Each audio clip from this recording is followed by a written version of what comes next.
이번 주 토라 포션, 니짜빔, 그리고 더블 포션으로 바엘렉 가운데 우리가 들어와 있습니다. 단락 1번 신명기 29장 11절의 말씀, 너희의 유아들과 너희의 아내와 및 내 진중에 있는 객과 이방인을 뜻하지요. 너를 위하여 나무를 패는 자로부터 물 깃는 자까지 이방인을 뜻합니다.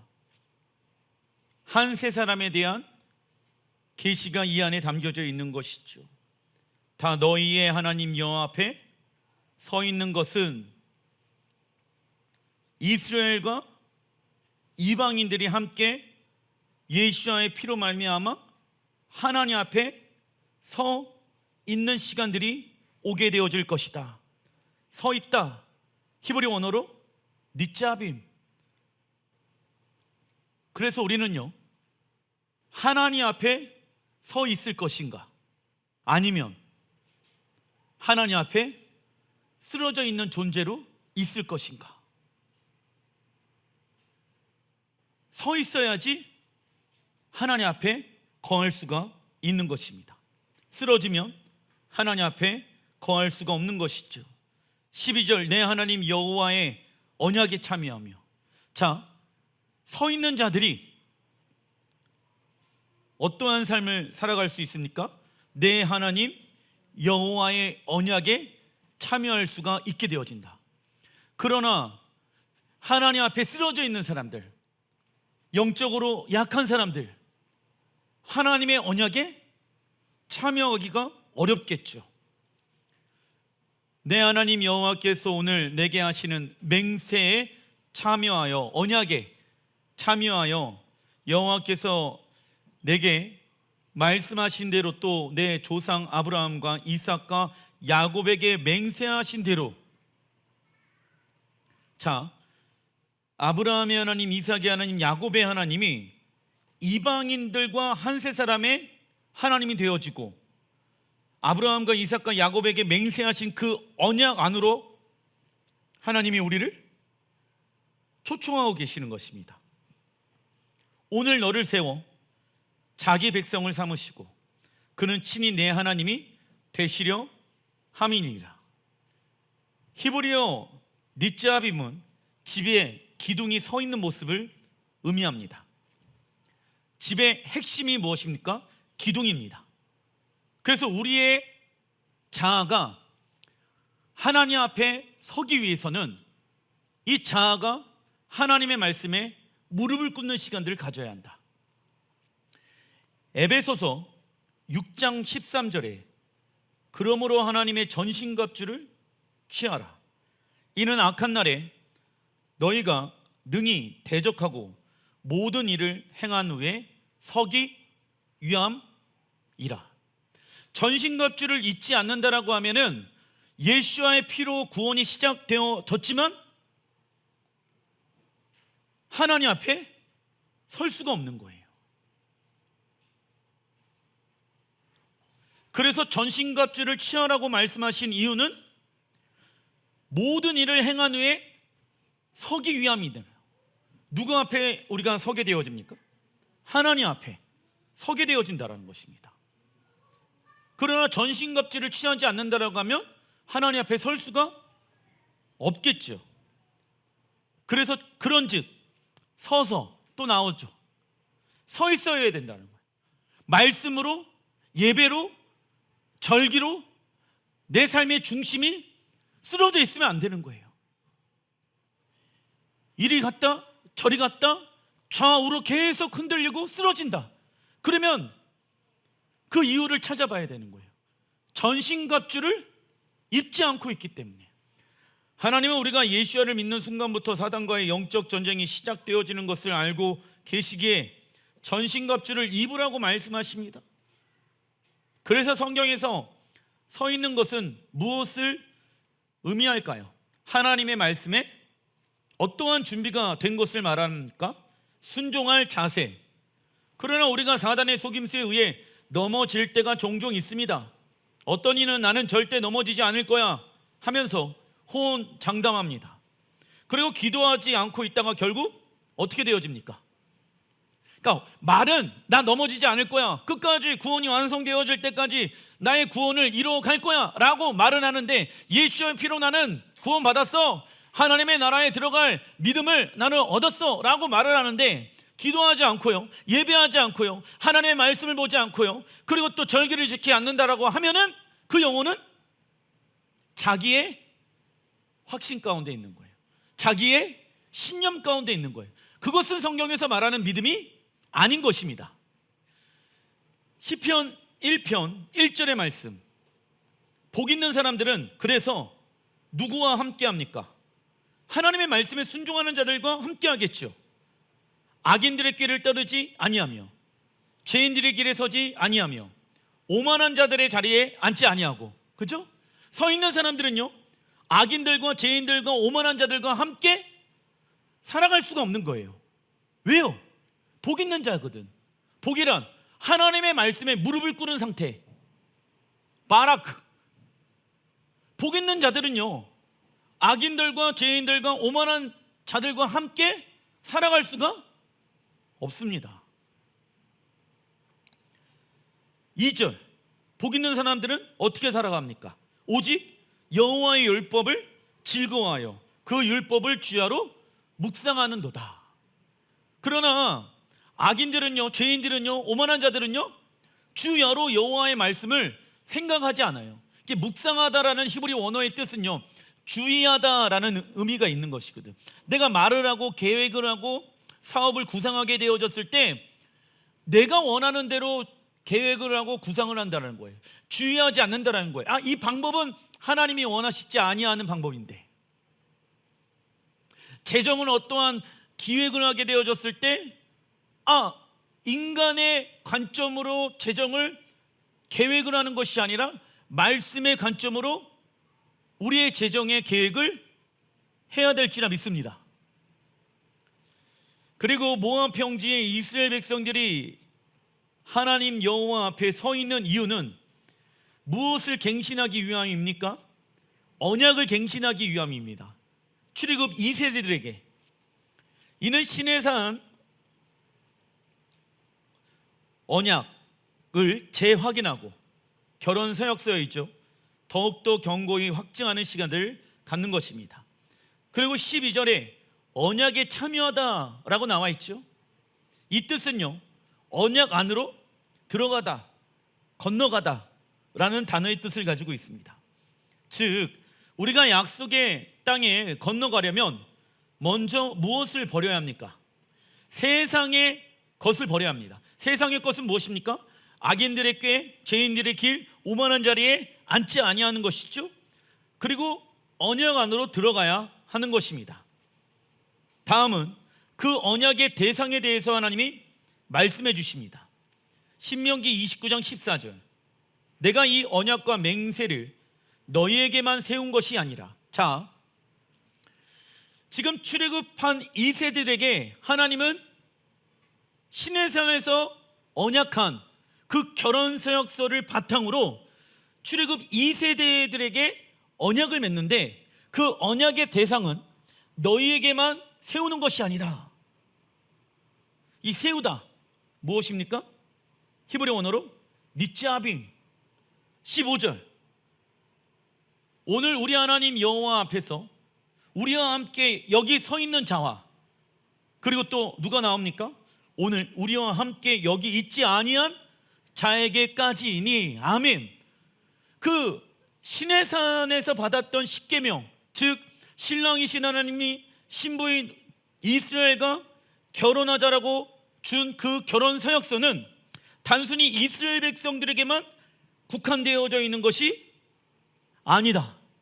18절, 너희 중에 남자나 여자나 가족이나 집하나 오늘 그 마음이 우리 하나님 여호와를 떠나서 그 모든 민족의 신들에게 가서 섬길까 염려하여 독초와 쑥의 뿌리가 너희 중에 생겼어.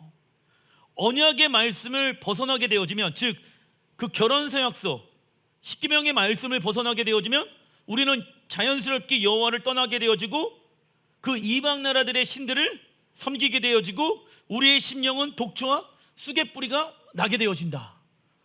그 결과로 이스라엘 백성들이 어떻게 되어집니까? 열방 가운데 흩어지게 되어졌다라는 거예요.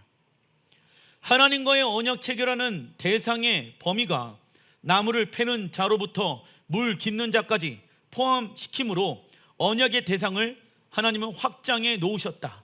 그래서 하나님은 이스라엘 백성들과 함께 이방 민족을 하나님의 언약의 말씀을 따르는 자로 지금 포함시키고 계시는 것입니다. 그래서 우리는 지금 누구와 함께 서 있는지를 점검해 봐야 합니다. 이 말씀 안에는 지금 두 민족이 있는데 하나는 이방 민족들과 또 하나는 이스라엘인 거예요. 교회만 이 언약 앞에 지금 서 있으면 안 됩니다. 그런데 이 언약을 체결하기 위해서는 그래서 예수님께서 이 땅 가운데 오심으로 재림을 통하여서 새 언약의 체결을 이루신다라고 성경에 말씀하고 있죠.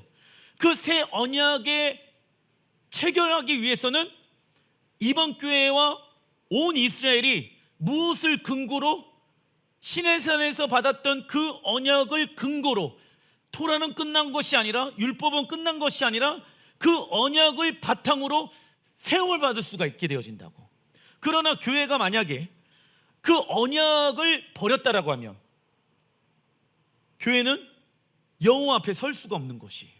언약을 체결할 수가 없게 되어지는 것입니다. 예수야를 믿는 우리는 아브라함의 자손으로 아브라함에게 약속하신 유업을 누구와 함께 얻게 되어집니까? 이스라엘.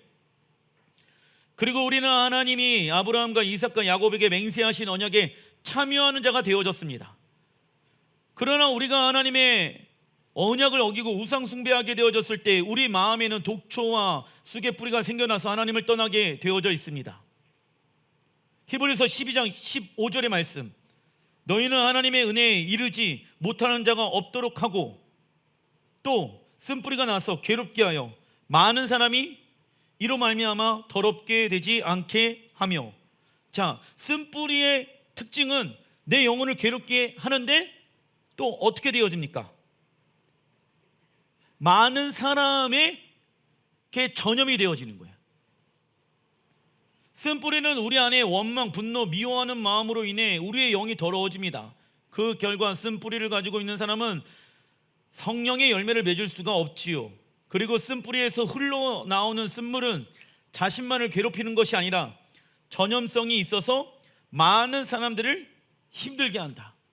그것이 쉽게는 자녀들에게, 남편과 아내에게, 부모에게 쓴물이 흘러가게 되어진다고. 그 이유는 무엇입니까? 내 자아가 십자가에 죽었다라고 고백을 하는데 하나님의 말씀으로 돌이키지 않은 상태 가운데 계속 살다 보면 내 안의 상처가 어떻게 되어집니까? 과거에 받았던 그 상처가 현재 내 주변에 있는 사람들에게 계속 그 상처의 열매를 맺게끔 하고 있다는 거예요. 작은 1번 신명기 29장 27절, 이러므로 여호와께서 이 땅에 진노하사 하나님의 진노가 풀어지는 때가 온다. 이 책에 모든 기록된 저주대로 재앙을 내리시고. 누구에게? 결국 하나님의 말씀을 버리고 언약을 버리고 이방신들에 의해서, 즉 세상에 의해 살아가는 사람들은 하나님의 저주대로 재앙을 받게 되어진다. 28절, 그 결과로 여호와께서 또 진노와 격분과 크게 통함하심으로 그들 이스라엘 백성들을 이 땅에서, 약속의 땅에서 어떻게 하십니까? 뽑아내사 다른 나라에 내던지심이 오늘과 같다 하리라 라고 나와 있죠. 아직 지금 이스라엘 백성들이 약속의 땅에 들어가 있지 않은 상태예요. 그러나 하나님이 미리 알고 계시는 거야. 너희 이스라엘 백성들 하나님의 말씀의 언약을 굳건하게 붙잡는다고 말은 하고 있지, 근데 그렇게 되지 않을 거야. 너희들이 하나님의 언약을 버리고 이방 신들을 함께 섬기면서 열방에 흩어지게 되어질 것이야 라고 하나님이 미리 그들에게 말씀해 놓고 계시는 것입니다. 29절, 그러면서 어떠한 말씀을 하시냐면 감추어진 일은 우리 하나님 여호와께 속하였거니와 감추어진 일이 있대. 무엇이 감추어진 일일까? 여기에서. 그리고 나타난 일은 영원히 우리와 우리 자손에게 속하였나니, 나타난 일들이 있대. 무엇이 나타날까요? 우선 하나님은 이스라엘이 언약을 버리고 다른 신을 따르게 된다라고 하면 책에 기록된 모든 저주대로 재앙을 내리시고 약속의 땅에서 뽑아내어 다른 나라에 내 던지실 것을 말씀하고 계십니다. 그래서 여러분들 중국에 유대인들이 있고 중앙아시아에 유대인들이 있고 러시아에 미국에 다 유대인들이 지금 흩어져 있는 이유는 이 말씀의 성취라고 이야기할 수 있겠죠. 그래서 이스라엘 백성들은 바벨론부터 시작하여서 로마와 독일의 홀로코스트, 반유대주의를 통하여 하나님의 저주를 경험하게 되어집니다. 이러한 일들이 신명기 29장 29절에 나온 나타난 일의 내용입니다. 이게 나타난 일이야. 그러나 이 나타난 일은 하나님께 속한 무엇과 연결되어져 있습니까? 감추어진 일과 연결되어져 있습니다. 하나님께 속한 감추어진 일의 내용은 무엇일까요? 로마서 11장 11절 읽어보겠습니다. 시작. 그러므로 내가 말하노니 그들이 넘어지기까지 실족하였느냐? 그럴 수 없느니라. 그들이 넘어짐으로 구원이 이방인에게 이르러 이스라엘로 시기나게 함이니라. 아멘. 그들이 넘어짐으로 말미암아, 그들이 하나님의 말씀에 불순종하여서 열방 가운데 흩어진 그 나타난 일로 말미암아 어떻게 되어집니까? 감추어진 일이 뭔지 아니? 이방인의 교회들이 일어나서 예수께 정렬되어질 것이다. 할렐루야. 이스라엘 백성들이 언약을 버리고 다른 신을 따르게 되어서 실족하고 넘어지게 되어집니다. 그러나 그들의 넘어짐과 실족함이 이방인에게 구원이 흘러가게 된다는 것입니다. 이것이 감추어진 일의 내용이 될 수 있는 것입니다. 그러니까 5783년도 마지막 샤밧의 메시지가 무엇입니까? 한 세 사람과 이스라엘과 이방교회의 하나됨에 대해서 말씀하고 계시는 것이지요. 두 번째 토너 포션, 바일렉, 그리고 그가 갔다 모세가 떠나게 되어집니다. 신명기 31장 2절의 말씀, 그들에게 이르되 이제 내 나이 120세라 내가 더 이상 출입하지 못하겠고 여호와께서도 내게 이르시기를 너는 이 요단을 건너지 못하리라 하셨느니라. 죽음을 앞둔 모세는 이스라엘 백성에게 영적 유산을 남기게 되어집니다. 영적 유산은 무엇입니까? 하나님의 나라. 이 땅에 하나님의 나라가 완성되어질 것이다. 자녀들이여 그 하나님 나라, 즉 영적인 유산을 잃어버리지 말아라. 먹고 살아가는 문제에 집중하지 말아라. 이 땅 가운데 새하늘과 새 땅, 새 예루살렘에 대한 계시를 받은 사람이 누구입니까? 모세의 장막을 통하여서 하나님은 새하늘과 새 땅과 새 예루살렘에 대한 계시를 허락해 주셨죠. 그리고 자녀들에게 이것을 잊지 말아라. 영적인 유산을 지금 너희들이 잊지 말라라고 말씀하고 계시는 것입니다. 다음 세대에 하나님 나라의 언약을 계승하는 것은 중요한 일입니다. 성경적 언약의 특징은 이례적으로 끝나는 것이 아니지요. 대대로 영원히 계승되어지고 전수되어지는 것입니다. 그리고 모세가 차세대의 지도자로 세운 여호수아는 오늘 갑자기 하늘에서 떨어진 리더가 아니었습니다. 왜냐? 모세의 종 여호수아가 광야에서 40년 동안 무엇의 훈련을 받게 되어집니까? 종의 훈련을 받았다고. 여러분들, 모세의 종이 누구였습니까? 여호수아였다니까. 종의 특징이 뭔지 아십니까? 이 종의 히브리 원어를 보니까 에베드예요.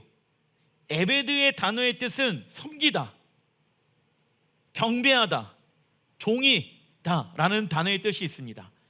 그리고 이 에베드에 담겨져 있는 또 다른 뜻은요, 적어놔 주십시오. 경작하여 지키는 일을 행하는 자입니다. 경작하다.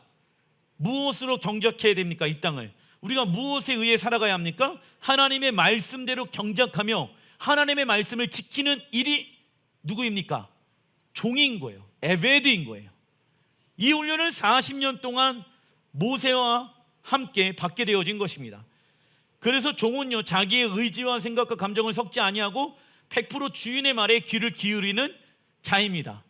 자, 경작하여 지키는 이를. 그래서 아담과 하와에게 경작하라, 땅에 충만하라 라고 말씀하신 이유가 너는 종이다.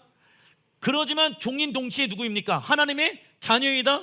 하나님의 자녀인 동시에 무엇입니까? 너는 나의 사랑이란다. 신부로 부르심을 받았다라는 거예요.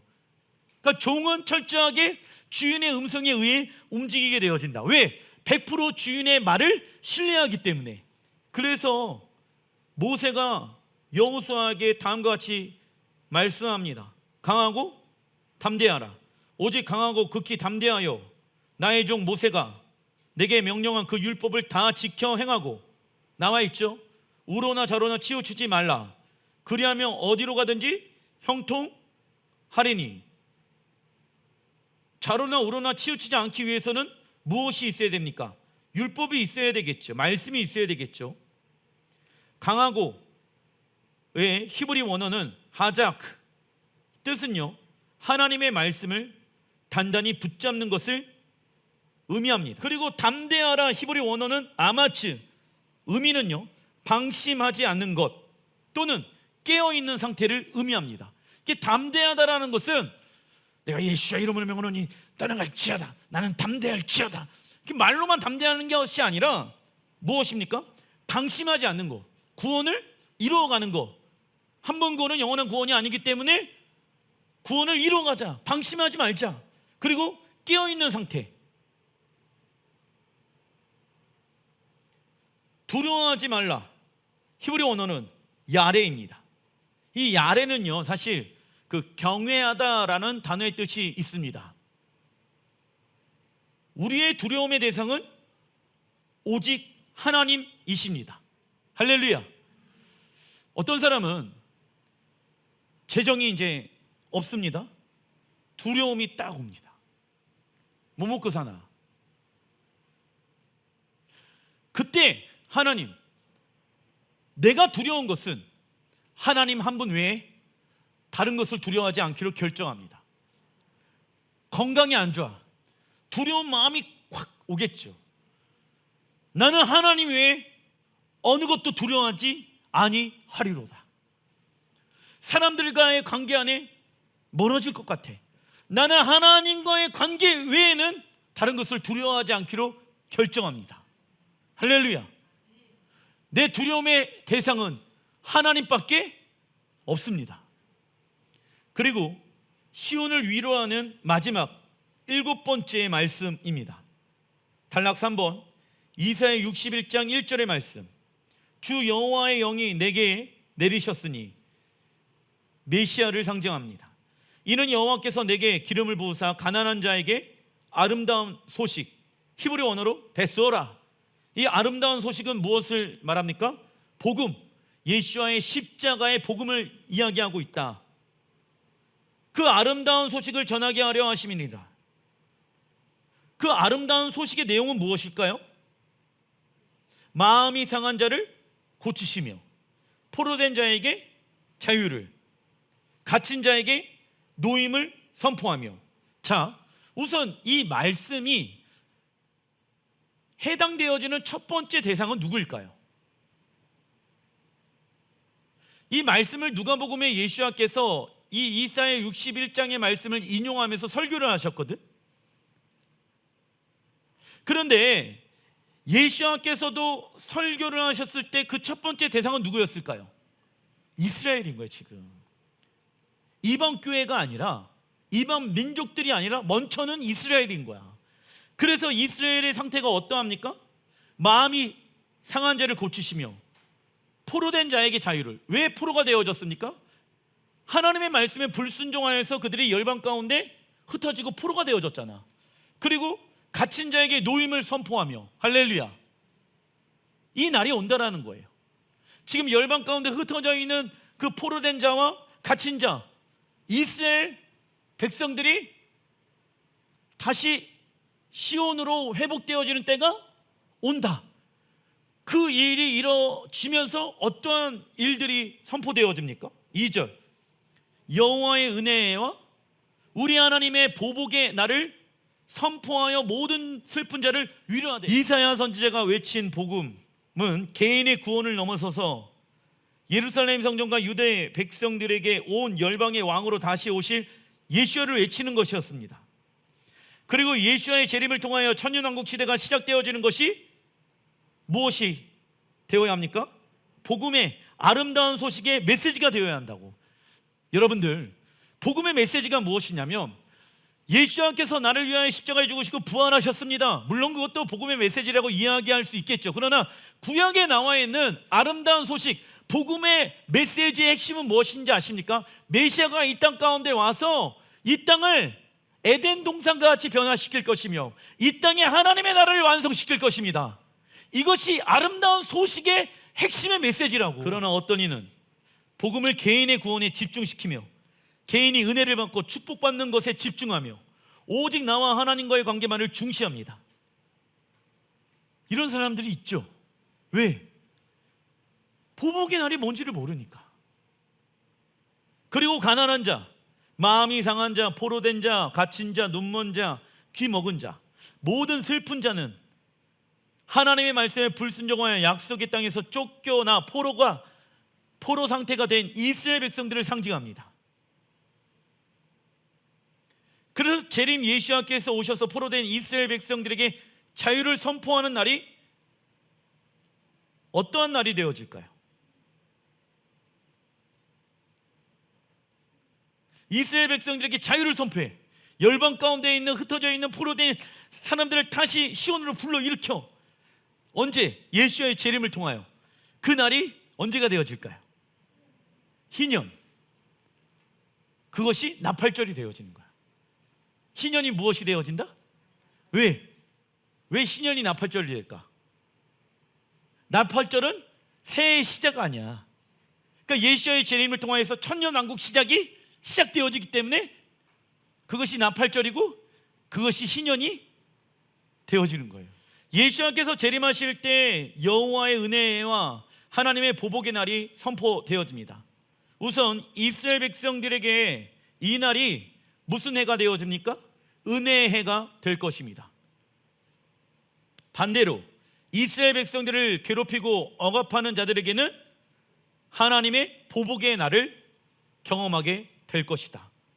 그 하나님의 보복의 날을 성경에는 뭐라고 이야기하고 있습니까? 첫 번째, 곡과 마곡의 전쟁, 아마겟돈 전쟁이 되어질 것입니다. 물론 누가복음 4장에 예수야는 이사야 61장의 말씀을 인용하셔서 주의 은혜의 해만을 전파하셨습니다. 그 이유는 예수야의 초림은 제사함의 은혜를 베푸시기 위해 오신 것이기 때문입니다. 그러나 예수야의 재림을 통하여 여호와의 은혜의 해와 하나님의 보복의 날이 동시에 성취되어질 것입니다. 중간 1번 이사야 61장 3절의 말씀. 그 날에 어떠한 일들이 일어납니까? 무릇 시온에서 슬퍼하는 자에게, 시온에서 슬퍼하는 자 누구입니까? 예루살렘 성전의 파괴와 이스라엘 백성들이 포로의 상태가 되어져서 슬퍼하고 애통하고 있는 상태를 말하고 있는 거예요. 지금 그들에게 하나님이 무엇을 주신다?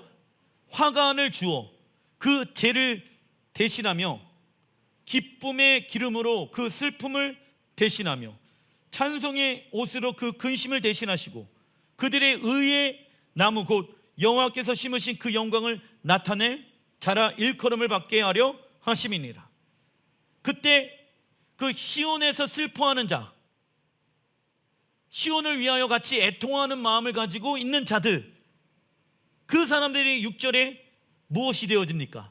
오직 너희는 여호와의 제사장이리라. 일컬음을 받을 것이라. 사람들이 너희를 우리 하나님의 봉사자라 할 것이며 너희가 이방 나라들의 재물을 먹으며 그들의 영광을 얻어 자랑할 것이니라. 아멘. 이스라엘 백성들이 땅에서 하나님을 섬기는 여호와의 제사장이 되어줄 것이라고 말씀하고 있죠.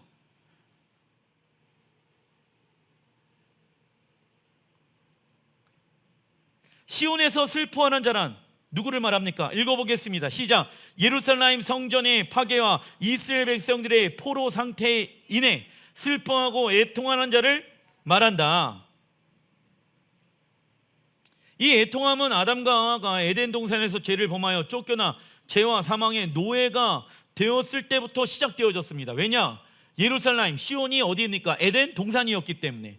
그래서 계속 주님이 우리에게 말씀하시는 영역이 무엇이냐면 마태복음 5장 4절에 애통하는 자는 복이 있나니 그들이 위로를 받을 것이며 라고 말씀하고 있습니다. 우리는 무엇 때문에 애통해야 합니까? 우리의 죄로 인해 하나님과의 관계가 깨어졌고 그로 인해 우리는 사단의 노예가 되어졌습니다. 이를 위해 애통하는 마음으로 하나님의 말씀으로 돌이키는 자가 위로의 복을 얻는 것이죠. 그렇다면 우리에게 위로의 메시지는 무엇이 되어야 합니까? 이스라엘의 하나님께서 이스라엘을 다시 회복시킬 것이며 이 땅에 하나님의 나라를 완성시키게 될 것입니다. 이것이 우리의 위로의 메시지가 되어야 되는 거예요. 그래서 여러분들, 이 땅에 하나님의 나라가 완성되어질 때까지 우리가 어떠한 마음을 가져야 됩니까? 우리의 죄와 싸우며 애통하는 심령을 가지고 하나님께 위로를 받길 원합니다. 그런데 이 위로가요, 어떠한 감정적인 위로를 받는 것이 아니라 우리에게 위로는 하나님 시온에 하나님의 나라가 완성되어질 것이며 그 땅이, 광야 같은 그 땅이 에덴 동산과 같이 회복되어질 것입니다. 할렐루야.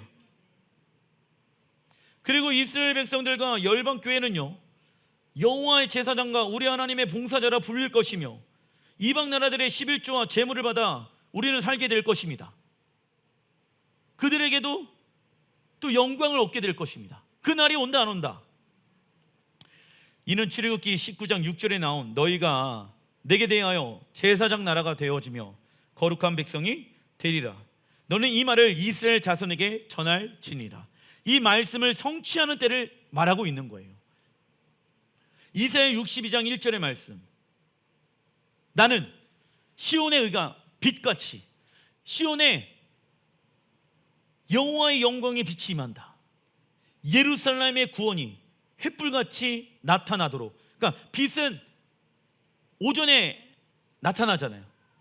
그리고 횃불은 밤에 나타나잖아요. 그런데 그분의 영광의 빛이 낮과 밤에 강하게 있기 때문에 환하게 열방을 비추게 되어질 것이다. 시온을 위하여 잠잠하지 아니하며 예루살렘을 위하여 쉬지 아니할 것인즉. 그러니까 근데 지금 쉬고 계시잖아요. 시온을 위하여 예루살렘을 위하여 왜 예수님께서 안 오실까? 왜 쉬고 계실까? 열방의 민족들이 예루살렘 앞에 정렬되어지길 원하시기 때문에 열방 교회들이 기회를 주는 거야.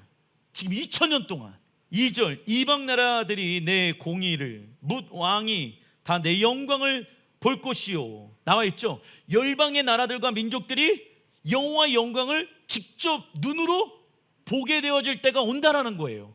그래서 예수님께서 제자들에게 말씀하시죠. 제자들이 교회들에게 예수를 보지 아니하고 믿는 너희들의 믿음이 더 귀하도다. 하나님의 영광의 계시를 우리는요, 그래서 예배를 통하여서, 우리의 기도를 통하여서 일부분씩이지만 맛보아 알 수가 있습니다.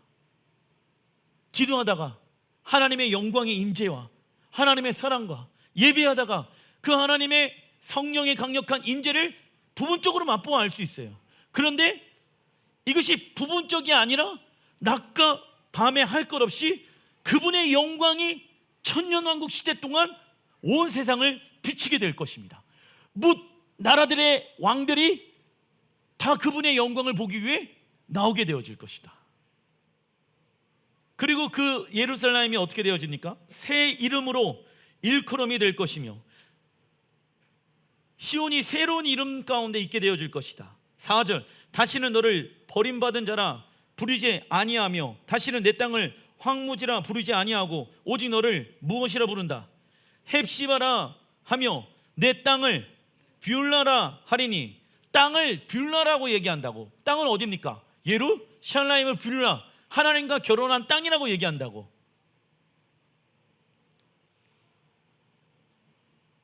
여호와께서 너를 기뻐하실 것이며 내 땅이 결혼한 것처럼 될 것입니다.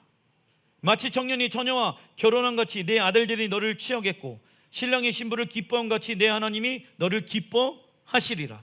시온의 의가 해같이 빛나고 예루살렘의 구원이 햇불처럼 나타날 것이며 이방 나라들은 예루살렘에 임한 하나님의 영광을 눈으로 보게 될 것입니다. 그리고 이스라엘 백성들과 열방 교회는 하나님의 신부로 헵시바가 될 것이며 약속의 땅은 이스라엘 백성들과 열방 교회의 신부로서 베울라, 뷰울라, 우리나라 말로 그러나 히브리 언어로는 베울라가 될 것입니다. 이 날이 예수와의 무슨 날이 되어지는 것입니까? 어린 양의 혼인 잔치가 되는 날인 것입니다. 그래서 우리는 이 날을 위하여 예루살렘 성벽 위에 파수꾼의 역할로 예루살렘의 평안을 위해 간구하며 기도해야 합니다. 기도하겠습니다.